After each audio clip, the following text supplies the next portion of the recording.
en algo de lo que ha dicho José María? En casi todo, ¿En casi diría. todo? Sí. ¿Hay un desencanto por la democracia, dirías tú? Bueno, uno lo ve en el Latinobarómetro, ¿no? Pero habría que decir algo, poner nuevamente esto en Por contexto. favor. Hemos pasado en años recientes la peor pandemia en un siglo, la peor crisis económica en casi un siglo, desde la Gran Depresión, la mayor inflación en casi medio siglo, y en países como Chile, pero también en el Perú, crecimiento de la delincuencia, pero fundamentalmente de un tipo de actividad delictiva, de la tasa de homicidios. Cuando uno ve la tasa de victimización, o sea, la gente que dice haber sido víctima de la delincuencia el año previo, no crece tanto en muchos países. Y de hecho sí crece en El Salvador, que es algo que rara vez se menciona. Sin embargo, la percepción de que uno está en riesgo de ser víctima de la delincuencia sí crece. Y claro, puede haber un elemento de, digamos, promoción deliberada de un discurso político conservador que apela al miedo como forma de ganar apoyo, pero también es cierto que crece la tasa de homicidios. Y los homicidios son la forma de delito que suscitan más reacción adversa en la gente. Entonces, todo este cúmulo de factores ayuda a entender que la gente ya que me haya oído aquí debe decir que estoy repitiéndome muchas veces, pero creo que lo olvidamos de una entrevista a la otra. Casi todas las elecciones que ha habido en América Latina desde 2018, salvo una en Paraguay, la gana la oposición. O sea, la gente está en contra del statu quo porque los gobiernos de derecha y de izquierda no están resolviendo problemas en un contexto tan difícil. Ya no se trata entonces de derecha o de izquierda, porque el autoritarismo podría provenir de cualquiera de los dos aspectos ideológicos. El punto es ese.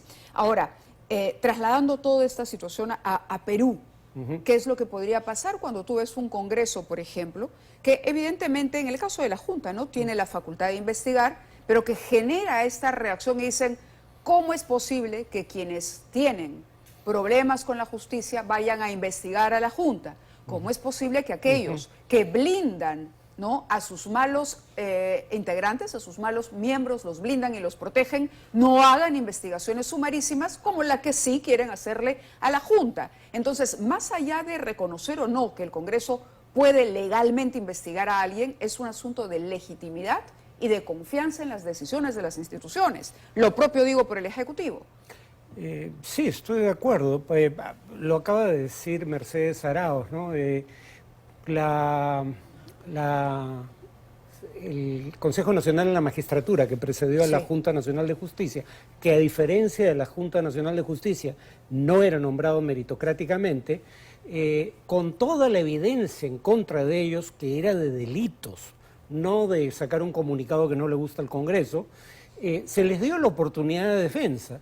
Y partidos como el Fujimorismo trató de blindar a gente como el fiscal Chávarri, y ahora quieren proceder en 14 días a cambiar la Junta Nacional de Justicia.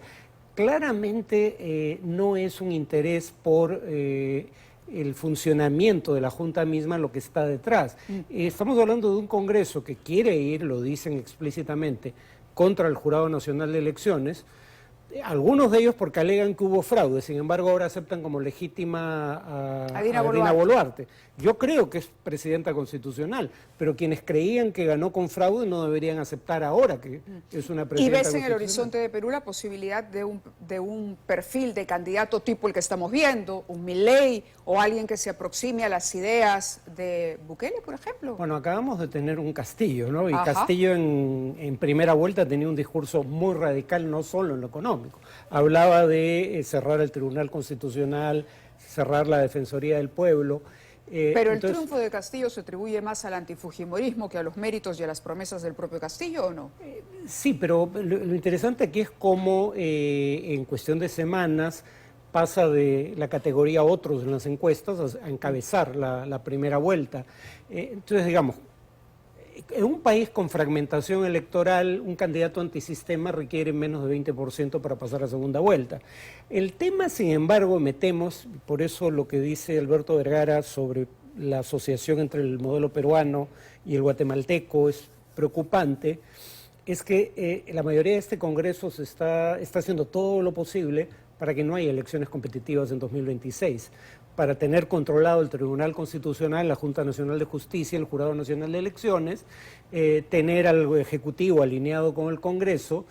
Y entonces la pregunta es, ¿va a haber elecciones competitivas? La buena noticia es que Guatemala, que es el modelo con el que nos comparan autores como Vergara, sin embargo, pese a todo eso, ha tenido una elección en la que la gente dijo basta y optó por alguien que no existía en las encuestas, pero que estaba en las antípodas del statu quo. Sí, eso puede pasar. Podríamos tener la suerte de Guatemala de que sea un institucionalista como Arévalo y un demócrata, pero nada garantiza eso. Sobre todo por la fragmentación que hay en el Perú, ¿no? Ahora, vamos a entrar como región a una suerte de temporada radical con Milei, Bukele, el señor Verástegui, por ejemplo, que está promoviendo también un ultra conservador en México. ¿Avisoras una situación de esa naturaleza? Como digo, lo que prevalece no es un giro a diestra o siniestra, claro. Lo que prevalece es el hartazgo con el statu quo. Sí. Y eso da resultados distintos dependiendo de quién está en el gobierno. De gobierna la izquierda, como en Argentina, obviamente la alternativa va a venir del polo opuesto, probablemente, como Milei, aunque todavía está por verse si gana las elecciones.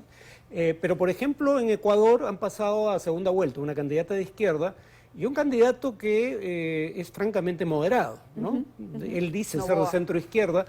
Yo no sé qué tanto creer su discurso. De centro-derecha, se podría decir. Sí, pero en todo caso es inteligente porque sabe que en un contexto de crispación social hay gente que dice, bueno, basta.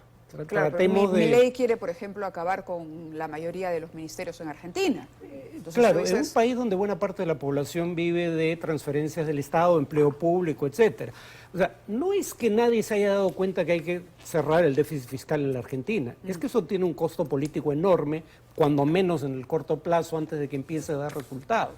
Y ese es el problema que tendría Milei en caso de ganar. Esa es la clave y el secreto maligno del populismo, ¿no? Muchísimas gracias, Farid, por estar con nosotros una noche más aquí compartiendo tus ideas y tu análisis sobre lo que ocurre fuera, que eventualmente se puede proyectar también aquí. Hacemos una pausa y regresamos.